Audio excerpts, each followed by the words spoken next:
But we know the history of steel, and we start with the story of Pittsburgh being about steel in the past, the change and the transformation of that industry and what it is today.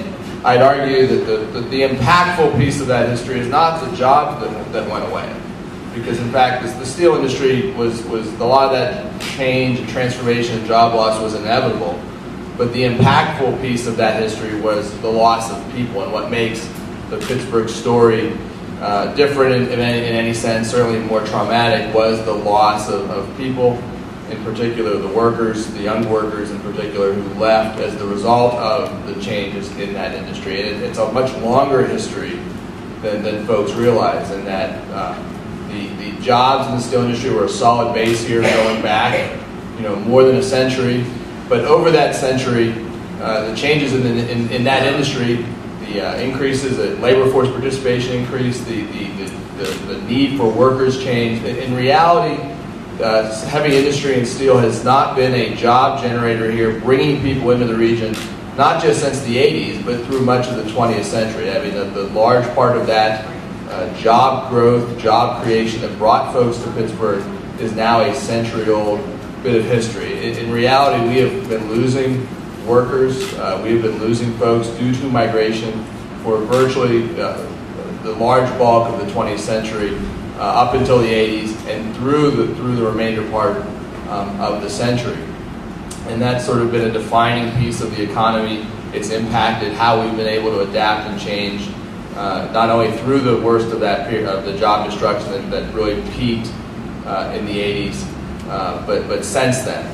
And the way to think about the 1980s period is it was a capitulation. It wasn't the beginning of the population loss, but really the beginning of the end in a sense.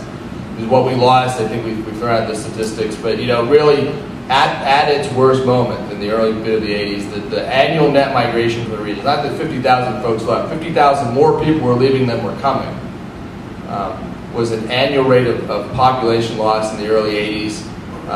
And what was awful about that was it was very much what we call age selective, very much younger workers. The most mobile parts of the population are younger workers then and now. So what Pittsburgh was losing at the time were those, if we were talking about a region that needed to adapt and change to new industries, new occupations, new skill sets, we were losing the very population that was probably the most able to adapt and change. And we were retaining the folks who had probably been in those jobs that had been the traditional jobs here for the longest time. It made the transformation that had to come that much more difficult, and also that much harder to do. Nothing that couldn't happen overnight. So it's not a coincidence that, if you're familiar with it, it's not all good, but all the positive stories of late of change and transformation in Pittsburgh, it's not a coincidence that it is now, we would say a generation later. I like to say it's a career span after the sort of the worst of that population and job loss. It's taken that much time for sort of the industries, the education, the workforce to adapt and evolve, and so we're seeing a lot of that. We think it might appear to us as being an instant, recent change, but it's really the evolution of what has been a long-term shift in the economy. Again, I could do this in 20 charts, or we'll just skip to one here, but I go through this a lot, and people, maybe let's just say folks who've been here maybe a little too long don't believe me, but if you say that at the moment there are more people moving into Pittsburgh, the region, is what I'm talking about, the 7 counties, we can talk about 10 counties if you want, then are leaving. There are more people moving in than moving out now. A lot of folks don't believe me. This is what we think the current recent trend is in total net migration for the Pittsburgh region.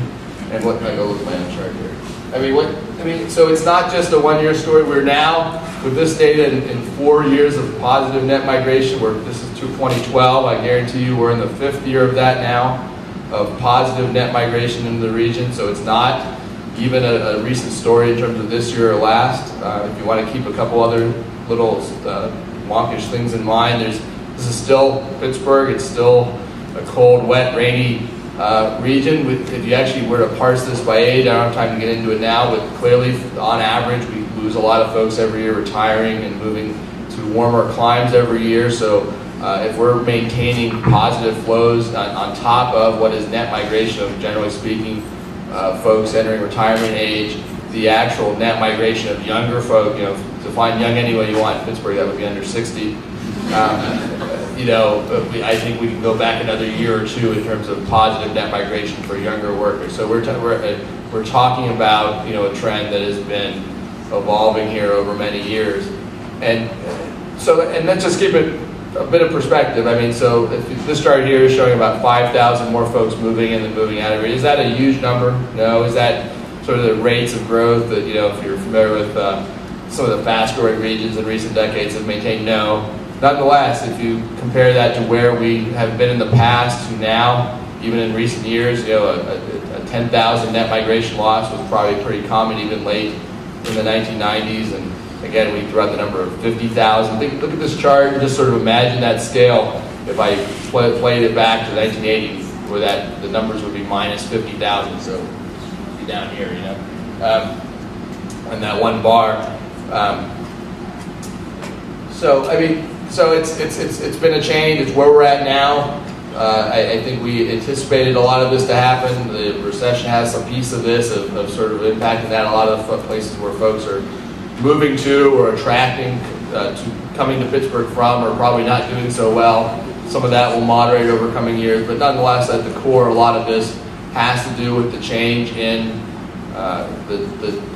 we're going to hear from Vera and folks talking about the labor force, the labor demand here, the needs for labor. The most global parts of the population in the U.S. are sort of young, educated workers, and as we pointed out, the skills here needed here, the workforce here is in fact one of the most educated in the country. So it's not going to be the workforce. It's not going to be I can use the male term, not your father's workforce. It was a very male-dominated workforce here in the past.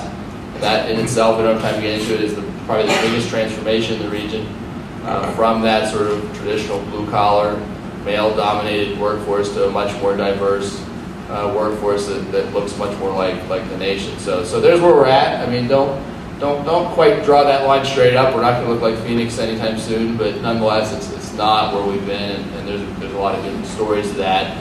You're all probably paying more for your homes than you want as a result, but all big stories.